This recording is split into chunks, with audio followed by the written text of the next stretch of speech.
আসলে ওইভাবে ওরকম করে ডাকা হয়নি, সারাক্ষণ পাশেই থাকে। যদি একটু দূরে যায় তাহলে কি বলে ডাকবেন? ফোন করি, রুমে আসো, টেক্সট করি, আমি ওয়েট করছি, রুমে আসো, অথবা ফোন করি, কই আসো রুমে, এভাবেই বাস। হঠাৎ করে চ্যানেল আইয়ের অফিসে শাকিব খান এবং পূর্ণিমাকে একসাথে দেখা যায়।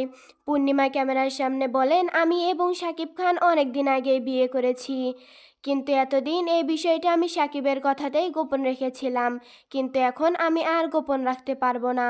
শাকিব খানকে বিয়ে করার ফলে আমি একজন অভিভাবক পেয়েছি। বাড়িতে আমার বাবা, ভাই বা কোনো ছেলে মানুষই থাকে না, আমার কোনো অভিভাবক নেই।